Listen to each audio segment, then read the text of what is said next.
Hello, hello. I'm here with the Comedy's Best Kept Secret Tour podcast with Nicholas Goliath. How are you? I'm very well. How are you? Thank you. What a professional. You didn't bring the mic up until the exact second. That's our professional. Thank you for doing this. Away. That's how I say it. Away? Away. So, people have been giving me advice. Yeah. That's what happens when you go to another country. And some of the advice is bad. But people were telling me to greet the crowd in their native tongue every time I get on stage so that I'm endeared to that community. Whereas I was like, if I do that, they're going to think that I speak their native language, and then expect you to speak the and then if the next thing I say is in English, I'm done. South Africans are very forgiving, man. And Hang on, this never happened. Damn it! that's fine. Son of a bitch. That was Welcome to the Comedy's Best Kept Secret Tour podcast. I'm Dan Frigolette, here with Nicholas Goliath. We just did like 10 or 15 seconds of no podcast, so this is. Yeah, the best 10 or 15 seconds of this podcast. Yeah, this in has history. not been recorded. It's never going to happen again. Damn it. So thank you for being here. Thank you for being on time, which in South Africa is you're actually very early. I'm very early. I was in the area. I haven't seen this experience. Every show that starts at 8 has started at 9:30 so far. Where? At the club? Everywhere. At our club? Not your club. No, I'm not gonna. Yeah. No. I like immediately. Yes, I have to defend our club. Yes. Because our club is the Well, best this is in the world. Nicholas Goliath of the Goliath and Goliath and the Goliath Comedy Club. I didn't understand the impact that you guys had until I got out here. You know, I feel like I still don't know the impact of what we've done. Yeah. Because for us, it was never business, man. We were just doing the thing because we Yeah. loved the thing. Right. And then just like I think we actually just try and put it out of our minds and Yeah. not let it get to us, because I feel like the egos can get a Sure. bit boosted. And we never want to get to that point. We just want to keep doing what we do. Yeah. But I met your brother. I met Jason the first night. And the problem was I had been in South Africa for 4 days and I hadn't done comedy yet, which for anyone can be a very sad moment if they're a comedian. So I was just sad. And then I met your brother, and he was fantastic. Cousin. But we were just hanging out. Your cousin? Jason's your Yeah, cousin. Sorry, I don't know We're all not- the. Sorry. So let me Yeah, give the please, backstory. please. So Jason and Kate are Cousins. siblings. They're brother sister. Yeah. I am their cousin. Our dads are brothers. And Donovan is not related at all To anyone. to any of us. His Oh. surname just happens to be Goliath. Oh. And he happens to be a comedian. And he probably started, because Jason and I started comedy 3rd of July 2011. Was Yeah. our first time on stage. Donovan had probably started 6 to 8 months before that. Okay, interesting. So we were sort of came into the industry together. Yeah. That sort of, because they'd heard about each other. Don used to be an art director. Oh, wow. Jason used to be an ad guy. Well, is an ad guy in a lot of Oh, areas. wow. So people in the industry always assumed that they were brothers. Yeah. But as It's it not a turns bad out, problem to have. They're not a both bad very problem, funny. Not a bad problem. Yeah. And it works for us, man. Yeah. It works. So Yeah. that's where the name comes from, the Got it. Goliath. Goliath and Goliath. Okay. Family name, and Yes. Donovan gets his own Perfect. Goliath. Oh, that's why. Mm. Oh, very cool. Okay, now I'm understood. Cool. Nice. So yes, you were speaking to Jason. You were very Jason- sad after 4 days of no Well, comedy. the point was that Jason was hanging out, and we were just talking, and we were like meeting each other, and then like a pile of children came up and was like, "Hey, can I take a picture with you?" It's Yeah. Jason, and I was like, "What's happening?" I was like, "How?" I was like, "I need to like check myself. Like this is an important person." Yeah. It was beautiful. No, it's beautiful. wonderful. Jason, yeah. I've been dealing with that. And now it's slowly starting to happen to me as well. With Nice. people are asking to take photos, which is very cool. But yeah, Jay's been he's a household face, man. Yeah. Everybody knows Jason. Yeah. He's been on TV for years. He started out as, like I say, in adverts. Yeah. Had his own TV show, comedy, all sorts of things. Yeah. Yeah. So I've seen everyone else. I've seen a fair amount of South African comedians do comedy this week. I got really lucky. A bunch of guys ended up in Cape Town, Robbie and Mo Matembe and all these guys. I got a chance to work with them. I met Luisa Matinga like 4 days before the big news. Big announcement, man. What a So beautiful I feel like thing. I feel like I'm in the thing. No, This it's is happening. beautiful. I'm in the thing. Comedy in South Africa is exploding Yeah. at the moment. Like it's been building up, I'd say, for the past 5 years. Yeah. But I feel like now, from 2018, we're taking over It's the world. big, man. It's big. We're going Well, in. I was trying to explain it to people because people were just like, "Why did you come here?" And in my head, because comedy's 28 years old. You know, whenever you lift censorship, the first art form that becomes very good is comedy, because you're finally like, I could say everything. Yeah. and you guys are it's 28-year-old scene, and so for me it's like going back in time and going to when comedy was the purest in the US, 70s, 80s, 90s, and that's exactly what it is. I mean, it really is.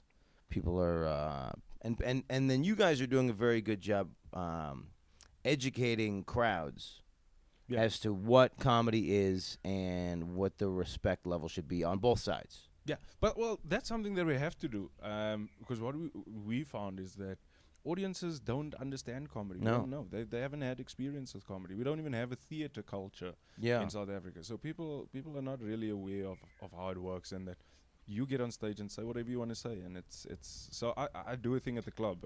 I'm sure you saw Jason probably did it when he was hosting, but just like a warm up. So even if we're not on the lineup, we're not hosting.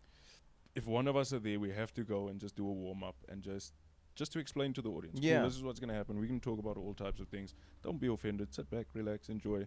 And what we find is that it just makes the show so much better. Yeah. It gives the comedians the best opportunity to just say what they want to say and not have to check themselves. I think that's one of the most important phrases, and we'll do it in the U.S. and I'll try to do it at shows, and we'll say, look, nobody's here allowed to leave butt hurt. That's the best way we've come up with a way to say it is butt hurt, because this is a comedy show, and like the fact that everybody thinks that their little thing should be protected now is getting fierce in the U.S. Everywhere. I don't know if you saw the news the day after the Dave Chappelle special came out. There was 25 articles telling Dave that he couldn't say the things that he said, which is insane. It's ridiculous, and the thing for me is like I get so upset. I had an argument with my wife in the week. Speaking about that exact thing, that everybody wants to stand up for something like this. As comedians, I feel like we're in such danger all the time. No matter what you can't talk about men, can't talk about women, can't talk about race, can't talk about religion. Then and that's why it's just, when you've paid your money, that's your acceptance that whatever happens here, I'm not going to be offended. No, and I appreciate, and I did see a couple. It was one of, and I was there 4 nights. One tiny little altercation, which was a guy came to buy tickets and they were sold out, and then he started name dropping and doing this, and I know this guy. He's going to come over Donovan? here. Yes. I heard the story. And the whole thing, and then he came back he's like, look, I'm not going to call whatever this fake, Russian man's name is supposed to sound impressive, but I'm here for an apology. And I like that the club, the manager, and everybody just stood their ground and were like, no. Yeah. We haven't done anything wrong to you. You came here, show was sold out, and then you made a scene. Exactly. For no reason. Yeah. And apparently he said, the problem, his problem was that there wasn't a sold out sign on the window. Yeah, well, you could just make up whenever you feel like it's a thing. Now you can make up whatever you want. Yeah. Like you could have bought your tickets at any time. You could have got here on time. Exactly. The show had already started when this happened. Exactly, and we've got online ticket sales. Like people just think that they're too important. Yeah, I had this experience. So while I'm here, I was Airbnb-ing my place, and it's getting more and more upsetting. But I had a guy who I said, listen, I'm in South Africa. I need to be able to buzz you in. That's how you enter the apartment, and then once you buzzed in, you have all the access to everything. Please tell me when you'll arrive. And I didn't hear from the guy. Then day of, he's like, hey, my car broke down. I'm going to be there in a couple hours. By this point, it's going to be, for me, 4 a.m. That you need to buzz him in. Right. So now it's incredibly, but he doesn't know when he's going to get the car thing figured out, whatever. So he buzzes me in. Of course, I sleep through it. I wake up in the morning. I'm like, I'm so sorry. Where are you? I can buzz you in now. And it's not 4 a.m. in the U.S. It's like 6 p.m. Yeah. So he could have gone to dinner. It's not a big deal. Yeah. And this guy's freaking out, and he starts telling me that if in this situation, in the past, people have given him a free night stay. And I was like, this is what he does. This is just like his move, is he does a thing, he makes a scene, and then he asks for a free night, and then he goes in and he starts taking pictures and stuff. He doesn't like the way something was. He found hair somewhere. He's like taking pictures of things. And I was like, you know what? How about this? Stay the night. Tomorrow leave, and I'll just give you all your money back. Just get out of my house. Have a free night. Just go away. You can have all the nights free. But as long as you leave now. You know what I mean? But that's sort of the culture that we're cultivating. Yes. Is that I'm so important, and that everything that I feel is justified. Yes. And you guys are doing a good job. So you say, and then I think the other part I think is important, that you have the wall, and you tell them that this is when the comedians are done. Yeah. So that the comedian can't be self-important, because if they didn't get the job done and they want to carry on, that's the we've comedian seen it move. so many times. That's man. the comedian move. When you don't like the last laugh you got out on, you'll just and then it just gets worse and worse, because then you start panicking. Yes. And then the set goes worse and worse, and then it's just like, now it's 10 minutes later. Yeah. But so you've established this thing where if the light has gone, then the crowd basically claps the guy off. Yeah. Like the Apollo in Harlem for so many years. Yeah, did they do something similar? It was actually far more brutal. It was, if they didn't like what you were doing, they would just boo you off. And that was what was so brilliant about that show. It was like this open mic, and it became legendary. And it's like, you had to go up, and you got maybe 30 seconds of leeway. And if you didn't make it happen, they would boo you off. Oh, yeah. That's so. That's the extreme. That's yeah. not the positive. And you guys have come up with the tempered version of everyone must respect this stage. Yeah, man. It's brilliant. Because the thing is, we've seen it so many times at other places where they don't sort of control that. Mm-hmm. Where, like you say, your last line, the line where you're expecting to get the massive laugh, Yeah. you don't get the laugh you want. You do another one, then you start panicking. And like you say, 10 minutes later, you're still doing the same thing. By the time the last act has to come on, that 10 minutes that you've taken might not be much to you, but it pushes the night out 20 minutes, half an hour. Now you've got audience members that have been sitting for 2-3 hours. Right. They're getting tired, they're getting drunk, and they're just not paying attention to the last guy that's on stage. Yeah. Which then it defeats the purpose of having a headline. The headliner, act. right. Exactly. Right. So, and even for the headliners, man, we just like, if it's going really, really well, we leave you. Go, do whatever. Yeah. Because it's the end of the show. If the audience is happy, you having fun. And go you for also are giving the headliner the respect that says he can tell. Yeah. He's got enough experience that if it starts to wane off, then he knows he can get out of there. Yeah. Which is impressive. And on the flip side of that, we also, like, I know a couple of places that force guys, like, if you're a headliner, you've got to do 25 minutes. You do anything under 25 minutes, then you've got problems. Owners are coming in. Yeah, money. It's a money thing. We're not going to pay you. Yeah. Whereas with us, we're like, if it's not going well, leave the stage. Yeah. Leave the stage, because at the end of the day, it's not about you and how you feel as an act. It's about the audience. Did the audience have a great time? If they had a great time, they're going to come back and spend their money again, and that's what matters, which means we get a place to perform, they get a place to be entertained. So it's, I feel like we've just got to stop being so strict with the timings and that type of thing, but just understand that the audience has to come first. Yeah. No, I think it's really smart and it's really well executed. What else was I going to say about that? That's that. So you guys are running a couple amazing clubs in South Africa, which is it's a lot, and it seems like all these things are happening at the same time. You guys are just jumping in head first on everything. You got a Bramfontein, you got the box, you got the Melrose. I keep trying to call it Marble Arch, Melrose Arch. Melrose Arch, yeah. So it's Melrose Arch, we've got the Bramfontein Club, and then we've got the Maboneng Club, which, well, Maboneng's not a club, it's a theatre. That's the box one. Yeah, the box. Okay. So it's pop art theatre. Yeah. It's called pop art theatre. They do theatre shows all week.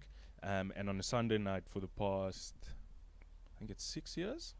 Yeah, 6 years.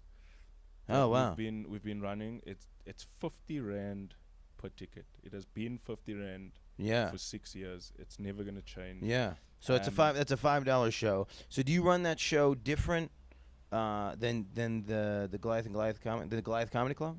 Well, it's set up the same. So we have the same 3 acts in the first 3 in the second. But there we've got a bell, like the old school ring the bell. Yeah. That's our thing. So we're in Melrose, the wall changes from blue to red to let the act know that he's got 2 to 3 minutes left. At the box, what we do is ring the bell once. So we ring the bell while you're on. When you're at your 2 minutes, that's to let you know. If you haven't finished in your 2 minutes or you're going over, ring the bell, audience claps, cheers, sends you off the stage. Oh, wow. But it's a tiny little, probably like 100-seater room, low ceilings. But it's take an intermission. Yeah. Which is wild.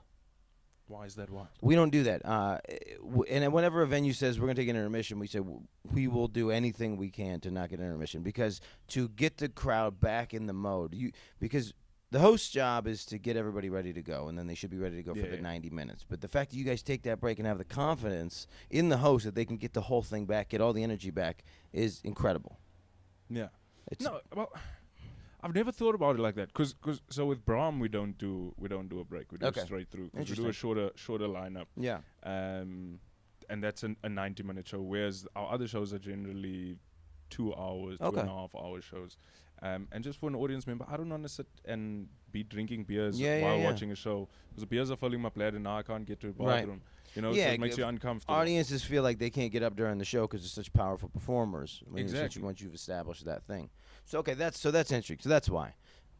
I didn't realize the show was running 2.5 hours. So that does give the opportunity, and also it does condition the audience to be better audience members because they can get out of the moment for a second and then they get to come back and be in it. But generally, we're trying to run 90-minute shows in the U.S. and that's the cap because I think you're right. I think But that's you guys that's have the max to sit down is Yeah, about 90 minutes. But you guys have such a great culture that your audiences just keep rotating. So Yeah. I've heard stories of guys doing Oh, places, sure. spots doing 4 or 5 shows a night. No. You can do 15, 16 shows a night if Exactly. you're the guy. You see, so with us, we don't have that culture yet. Yeah. So we've still got to. Yeah. We can't do a 90-minute show. It's not going to be worth it for us financially. It's not going to be worth it for the acts. Yeah. We want to give them as much time as possible on stage. So it just and that's the way it's been done. So Yeah. like I say, I've never considered the fact that taking that break. Sometimes we've experienced it. Sometimes where the break sort of changes the atmosphere and changes the vibe.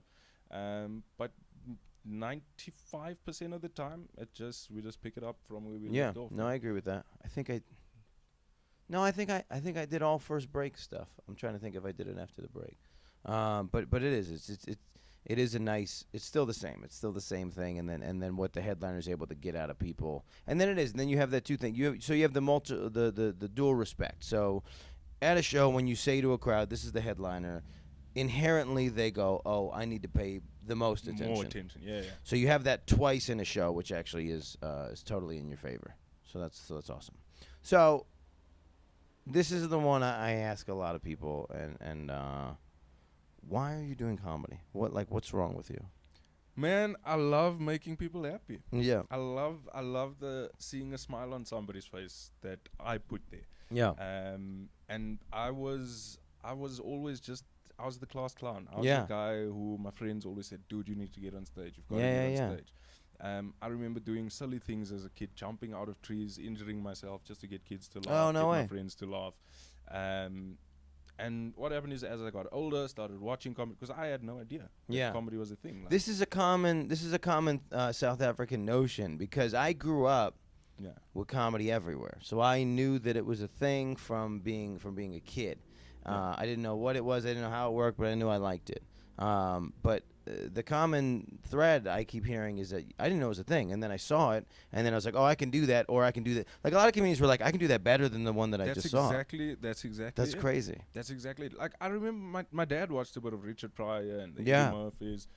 But like you say, you watch the thing, laugh, and don't realize that you can go and do this. Yeah, thing. yeah, Like, yeah. especially in South Africa. At the time I was a kid, there was still apartheid happening in the Yeah. country, So it was never a reality for me to Yeah. be able to get up and talk to a room full of completely different people and just say whatever's on Right. my mind. I did hear this. Sorry to cut you off. No, it's fine. Because I spoke to a guy who's been doing it for a long time, but he's in this life where he's very good, but he has a day job, so it's one of these things where it's like it you just know that he's never gonna fully be in the thing. Yeah. And but he had all these stories of guys that he worked with that have been doing this for like 40, 50 years because they were like comedy is so good for the performer that these people were doing this illegally. Like they were doing it in situations where they could have been in Arrested, lots and lots of yeah. trouble. Yeah. That speaks a lot to what we chose to do. No, for sure. And like you say, it's such a powerful thing, man. We change the way people think. We change people's perceptions. We change people's view on the world. We've got so much power that it's unbelievable. Yeah. And the thing for me, like I say, at the end of the day, all I want to do is make you smile, man. Yeah. That's it. If I can get that every day of my life, then I'm happy. Yeah. Well, then that's the problem, isn't it? It becomes that you need to do it every day. Because if you don't do it every day, it starts to affect your own thing. Yes. So that was those 4 days. I got to South Africa, and I was like, I don't even know how to relate to people right now because I'm not doing comedy. So I don't even feel like talking to somebody on the street. You know what I mean? It's like, Yeah. it became I a, haven't been on stage since oh, no. New Year's Day. How do you feel? I feel terrible. Yeah. I feel terrible. Yeah. Because I was on holiday. I took my family on holiday. I'm Oh, married, very cool. wife, 2 Yeah. kids.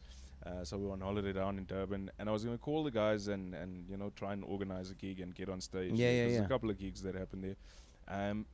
But the problem is that comedy just takes up so much time. Right.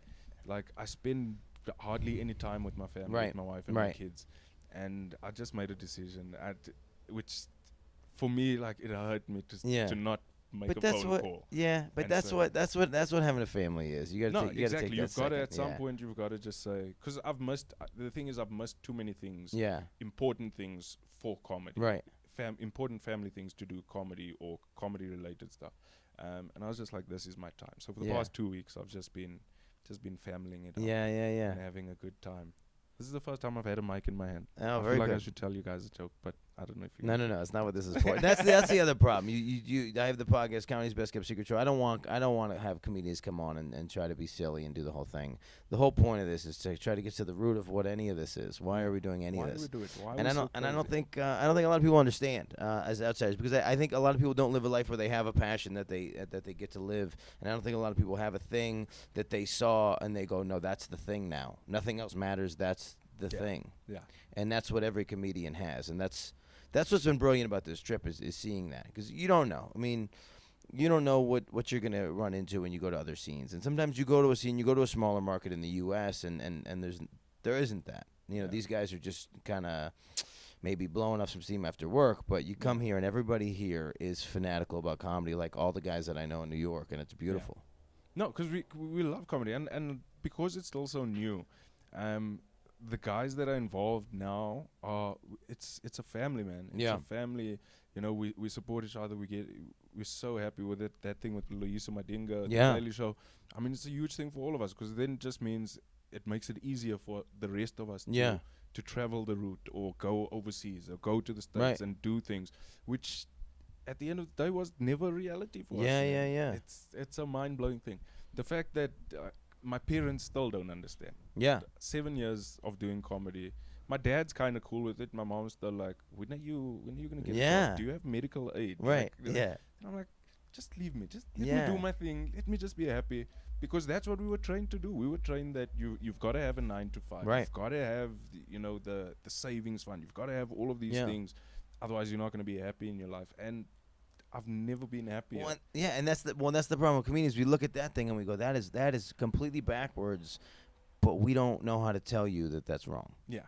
because you're never gonna believe us. No. But that's wrong. You won't understand it until you are in the thing. Yeah. That's the problem. Yeah. Yeah. From the outside looking in, people are always like, you guys are crazy. Yeah. But once you're in it, it's just like, why would you want to work a 9 to 5? Yeah. It's 3 p.m. Yeah. People are at work in an office. They've been there since They've 8 been there o'clock all this morning. day. All they are doing is waiting for Friday. Yes. They're waiting for They're Friday. waiting for Friday. They're waiting for lunch break. They're waiting for the thing when they Exactly. can take the coffee break. They're waiting to run to the restroom and Yes. Have a play smoke on the break. Go internet. do Yeah, that. all the things. I'm Yes, just- I didn't realize this is what I found out when I was working in restaurants. Everybody smokes in restaurants, and then I found out very quickly the only reason people smoke in restaurants is because they get to go take a smoke break. I Yeah. couldn't leave the floor if I didn't smoke, so people would like pick up smoking just so they could Yeah. like not throw a soup on someone. That's insane. Yeah. That's crazy.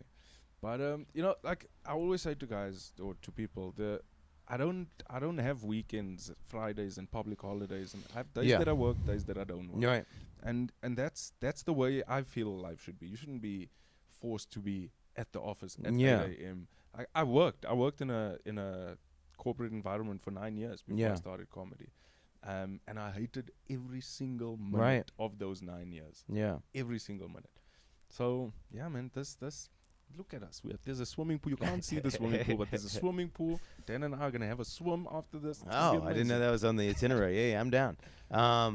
Yeah, man, it really is. It's something, and it's beautiful, and it's just fun to see another culture embrace what I love. the whole point of the trip for me was to really find out if the things that I say and the things that I talk about are universal. Yeah. And so far, they have been. That's awesome, man. And How then long have you been performing, if I may ask? 12 If years. I can- I moved to New York with no plan 12 years ago. I packed Yeah. a car. I had a job opportunity for lots and lots of money, and I said, if I take that job opportunity, I may never fully invest in comedy. Yeah. So I worked 4 jobs. I literally had a job for every time slot. I had a job where I woke up at 5 a.m.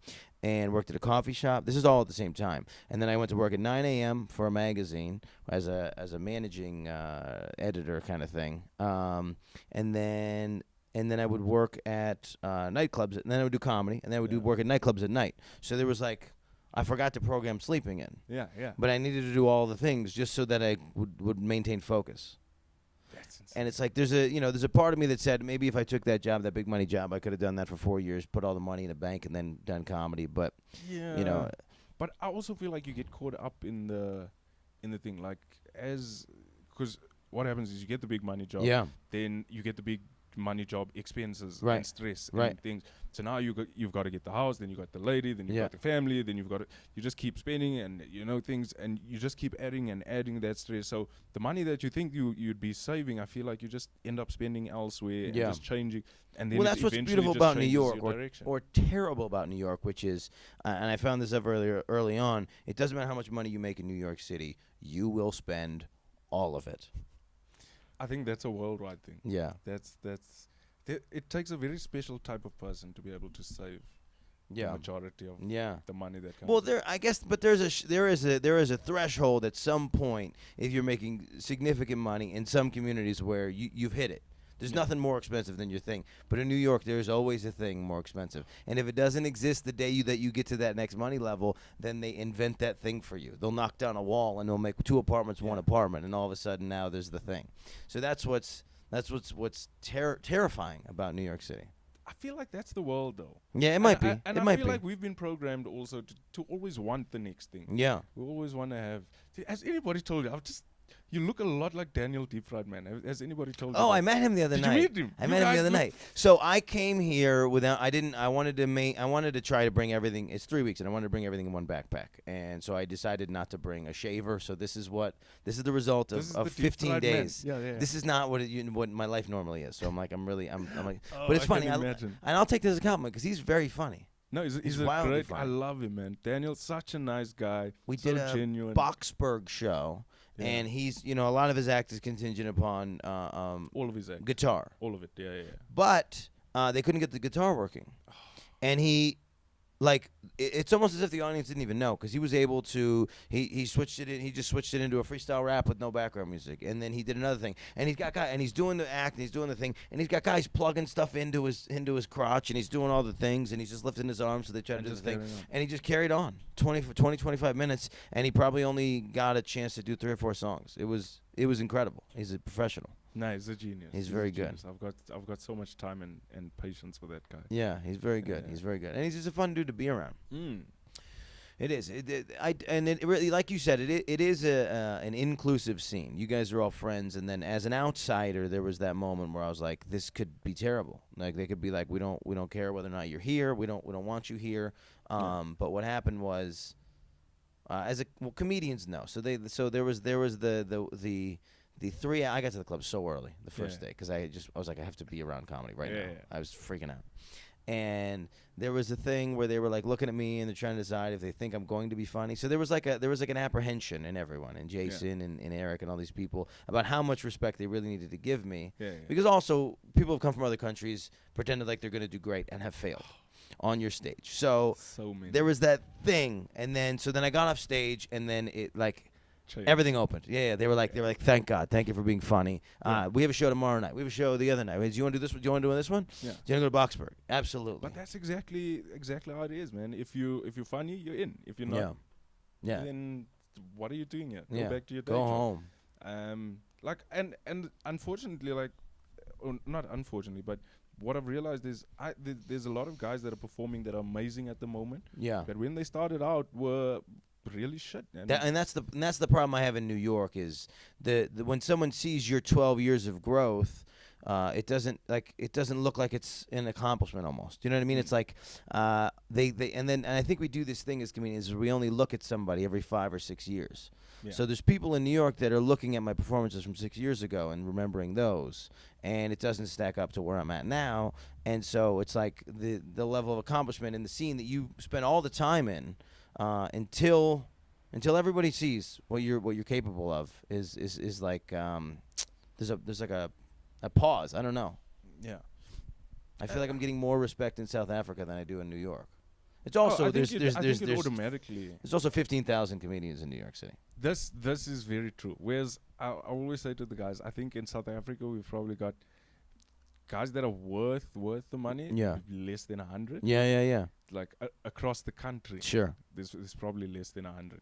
Or let's say about 100 guys that are worth the time. So I mean, I keep saying to the guys, if we just keep pushing, we can be the top 100 in South Africa. Right. And that's the list, right? Yeah, top 100 is the list. Exactly. Yeah. When there are all 15,000, we are all there because Still. we've started so early.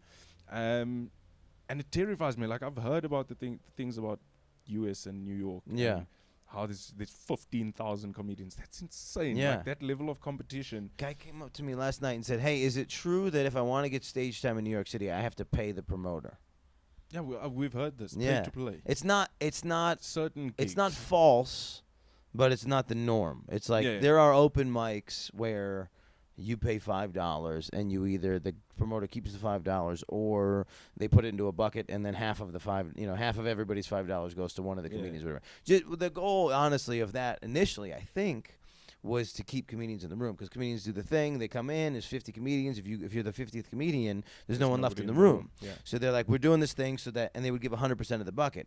But then somewhere along the line, the culture became, if you're paying for the mic anyway, then the promoter says, I may as well keep it because I'm doing work. So you do open mic and then it's just comedians, no audience? Yeah, no public? Open mic is a proper open mic in New York. So that's There's where guys no are one just else out there judging you, just like no one's listening. They're scribbling in their notebook, and then every once in a while you might get this ha, you know what I mean? This sarcastic, like they're on board. But I found early on working with great comedians, I just surrounded myself around comedians far better than I was a year in, and they were 8 years in. Yeah. And I had that luck, but it devalues. You know, it's tough because it's like every day. It's like that's what I have to get to. Yeah, always chasing that. But there was these guys that like they had no emotion left for laughter. Like I was like, I asked Nate Bargatze, who's now getting a sitcom in the U.S. I said, what happens when something funny happens around you? And he just goes, I probably just say, oh, that's funny. Yeah. And I was like, and that's what I was afraid of. Like that was my worst fear. And I think I'm there. I go, yeah. That's hilarious. Yeah. Good one. Yeah. Hilarious. No. Yeah. What was I gonna say? I don't know. No, man, that's a terrifying thing that you only have to perform to a comedian, or because like with us open mics, you come and you perform on the lineup with guys that have been performing. Yeah. And that's what it used to be. So it's like that's what happens when the whole thing gets not homogenized, just overpopulated. Is what happens is, some of the stuff starts to strip away. So then the level starts to, because there's so many. So there has to be all of these things. But then that's happening now. Yeah. So there's no real takeaway for a headliner to come and do that open mic anymore. Yeah. Because there's nobody in the crowd. So they take a room like the Cellar and they figure out the way to put new jokes into a set that is otherwise promised. It's that kind of thing. Yeah. And the Cellar has its value in the market, just like your club. So it's 20-minute sets. Everybody has 20 minutes, and the crowd is now so excited to be there that the threshold for failure is very low. Yeah. So you can try out new stuff as long as they know who you are. They know that you're on the stage. They know that there's a certain level of respect that you've gained, so they give it to you. Yeah. And then you work that stuff so that you can do the theater or the arena for some of these guys. No, because that makes perfect sense. But like you say, as it's growing, so I'm at a point now, because I do the lineups for all the clubs. Thank you for putting me on them. Thank you for approaching. Sorry for the confusion at the other clubs. But what I've realized now is I'm sitting in my emails. I've got probably about 100 odd unread mails Right. from guys Asking. who are saying, please, we need to get on stage. Yes. And across all of our clubs and spaces, I can't fit Can't all of do those it. guys on, unfortunately. I want Yeah. to give them space. And I also like to see them. I like Yeah, to see the of new course. talent that's coming up. So what I've decided now is that we're going to have a specific open mic night, Yes. which will be in Brampton, but will still be normal Yeah. public night. Audience will pay for tickets. Yeah. We'll get a nice big host, Yeah. somebody that can handle it, and just do 10 acts in a night, Yeah. 5 minutes each. And let them they run. do something like this. One of the best open mics I've ever experienced was in St. Louis. It's a St. Louis Funny Bone, and they had this open mic that there would be 150 people there every Tuesday. They're paying money, and they put on, it's a somewhat inclusive, exclusive list, right? So it's like they have 25 spots. Yeah. And it's 4-minute sets, and they say, guys show up, and you go in the room and you write your name down, and if they know you, if you have credibility to the club, or if you're from another scene, you get a little precedence, and then everything else you get to go up.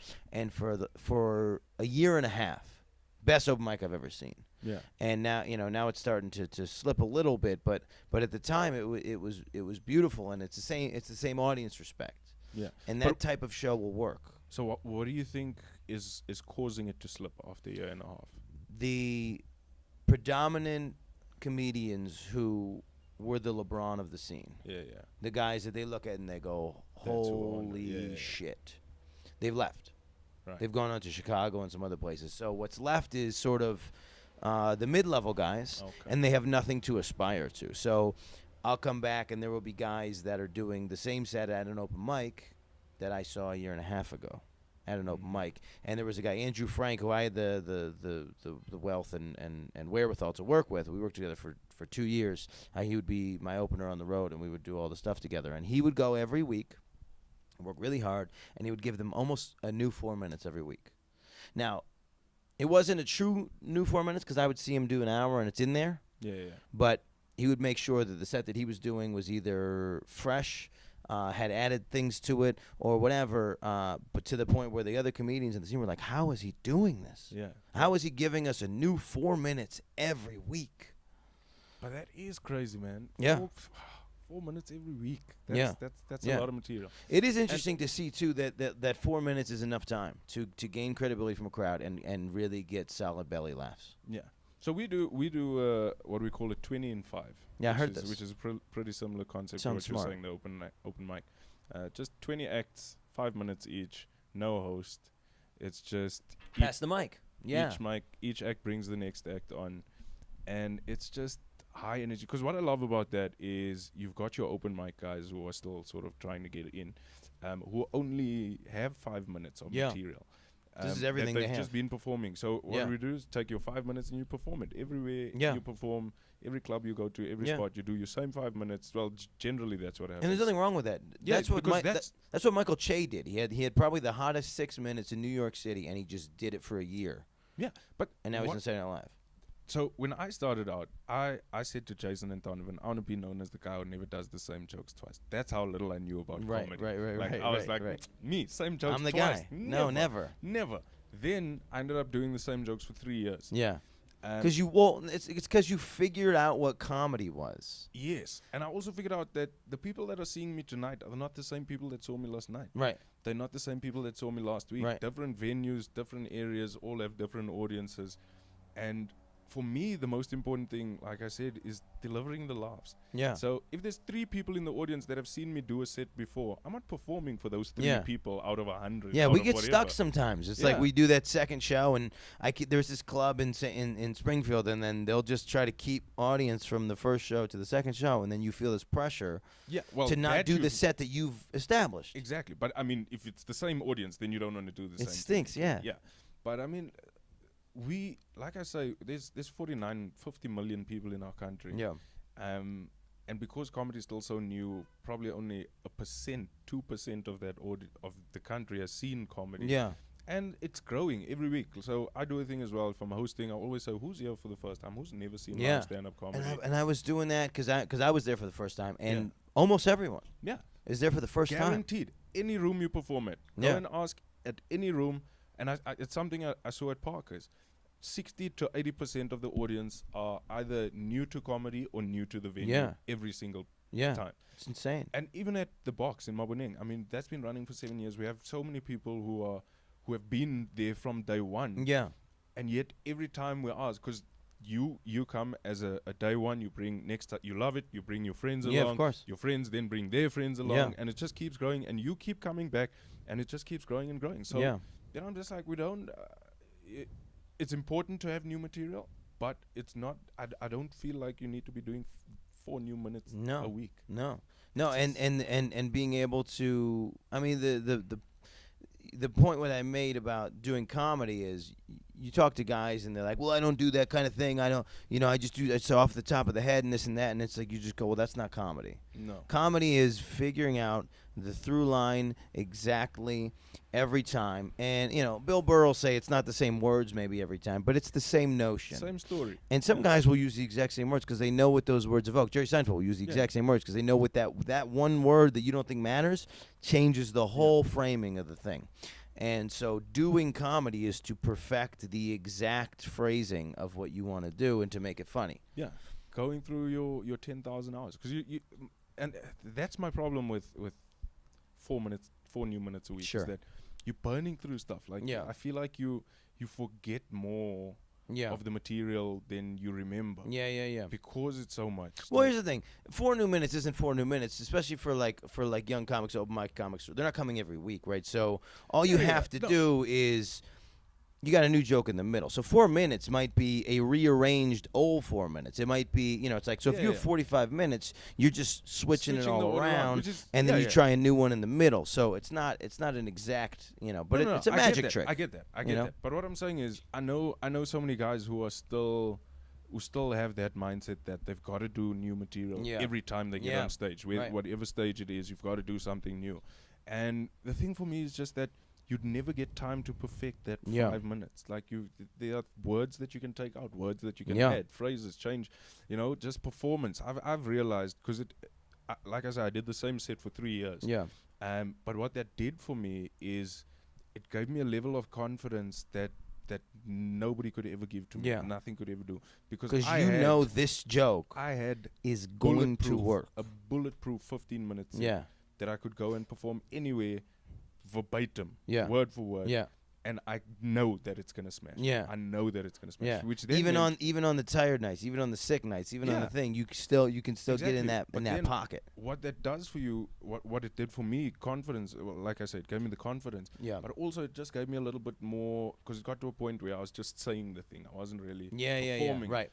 Then I realized, but I can add performance to this. So my actions, my facial expressions, all of these things, that just then make the entire thing so much better. I love it. You basically just described what it is to do comedy, because we do this thing, we figure out what's perfect, then we do that for a long time, then we start getting sick of it, and then we go, okay, what can we do? Because we've done 3 years of thinking that it's perfect. Yes. And then you look back at it and you break it apart and you go, oh, I can add a thing here. Yes. And I can add another thing here, and this thing that was is way bigger now. Yeah.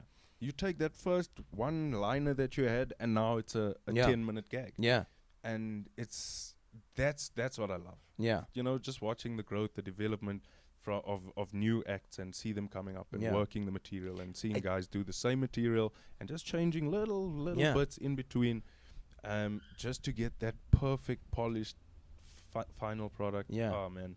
It is fun because I have seen some guys on this trip that clearly are at the max of their confidence point, but I can tell they haven't reached the accomplishments that they're looking for. But there was a guy in particular, and I won't mention him, but he's got a gag that I think is, for most people, probably a 1 or 2 line bit, and then he starts shooting off into all these other branches.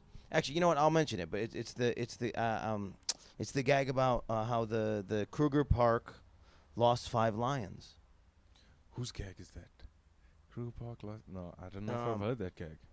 It's brilliant, and it has all these offshoots, and it's great. Yes. Hold on, I'm gonna show you who it is. I go back and forth about whether or not I want to tell people who it is. It's like whatever, but it's not a dog. It's a. Oh yes, yeah, and that's the end of it is the dog. But so that guy's brilliant, and he's great, and I was getting a little bit of a backstory. So there was a timeline where he was sort of like he was getting good, but to other comics, it felt like he was like fine just being in the middle somewhere. Yeah. And then he got a couple accolades, and then he really like looked in the mirror and was like, am I doing this thing or am I not doing this thing? Yeah. And then that's taken him to this next level. And his confidence on stage is brilliant, and he's so smart. What Something happened? just bit me. But Oh. it's fine. Must It's keep going. so okay. Well, let's address this really quick, Okay. because I was told I came here, so the U.S. is freaking out. They said you have to get the hepatitis A, you have to get the typhoid, and you have to get malaria, all these things. So I came with malaria pills. I got a hepatitis A shot, and then I wasn't able to get the typhoid before I left. You'll be fine. Well, everyone's been telling me now for the last 4 days that there's no malaria in South Africa, so I stopped Right. taking my pills, and then I just Googled malaria in South and it's everywhere right now. This month. Because people go into Africa, like actual Africa. I know a lot of Americans. I know you Yeah. guys think South Africa and Africa is all just one thing. It is just one thing, but like in the more rural parts of Africa, Yeah. not South Africa, there is a lot of malaria. And I think that's where it comes from, because people travel. People travel across the borders all the time, and they just don't take. It is they're interest- just not as serious as. It is interesting because people do freak out, right? So I got a friend, and I can't remember where she's from, but she lives in Oklahoma City. And while I was posting on my Snap story, just because it was fun, I was posting. Snapchat is huge in the U.S., so I was posting on my Snap story about how I'm here for these vaccines. I've been there for 2 hours. All that's happening is the doctor is Googling the same stuff I Googled from the CDC, and he's telling me the information I just gave him back to me Yeah. as if he's saying it for the first time. And then I got friends that are texting me. They're like, "Look, I've had malaria. I've had typhoid. I've had you're fine. You're gonna be fine." But there is this thing where like I remember when Ebola was huge and we were all freaking out about Ebola in the U.S. And then you start doing the research and you realize like no one is dying from Ebola. Yeah. Like one guy died. One died, and and he then- like his feet looked like they died 3 years ago. You know what I mean? Like this guy was not a healthy person. Yeah. So there's that. So there is that. But then the problem that you run into is when you do get sick, you start Googling, and then you find that the symptoms for one sickness are the symptoms for all sicknesses. Yeah. So that's where I'm you at must today. never. You can't. Yeah. That's something that I know learned. you're not supposed to. No, I'd never Google. If I'm feeling ill, you'll never find me on Google with what does it mean if I have Right. a hot sweat I and a think I rash have a on bac- my armpit? Like you'll never. Yeah, I think I have a flesh-eating bacteria, guys. Yeah, I think that's what's- exactly what happens. This will be the last. This Now will be the last now you've got podcast. 10 kilograms of medication Yeah. that you actually don't need. Yeah, I do want to do this just because it's timely and it's important to me to do this.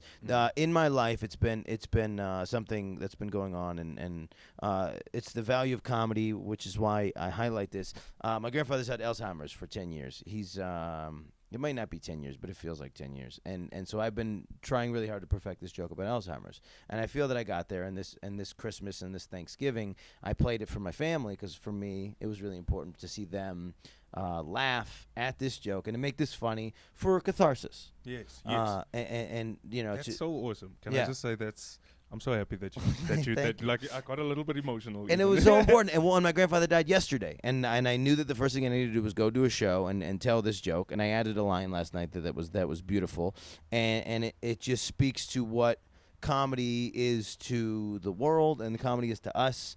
And it is, you know, and we do take these breaks away from our families and we do these things, but there's no way to explain to someone how passionately we are obsessed with this thing. And that becomes difficult, but that's what I said. Unfortunately, you'll never understand if you're not in it. Yeah. There's no way to explain it. You'll never be able. Are you going to tell me the joke though?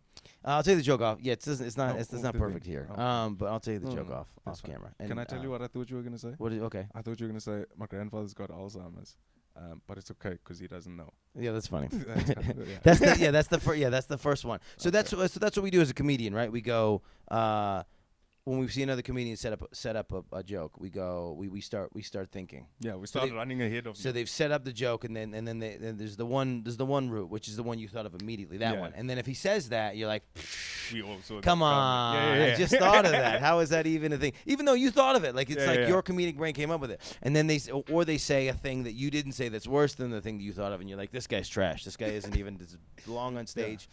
Or the most beautiful thing happens, which is the third thing, which is they say something completely different than what you thought they were going to say. But it's And- unbelievably funny. Right. And, like, And then you're like, respect. Yes. That's the guy. yes. So that's the value, the belief, and the brilliance of comedy all across the world. I'm so happy to be in South Africa. I'm so happy to be with Nicholas Goliath, Thank you for having me. Thank you for having hopefully me, this is not sir. my last time in South Africa. Hopefully I do not die of malaria in the next 24 hours. I'm glad that you had me here.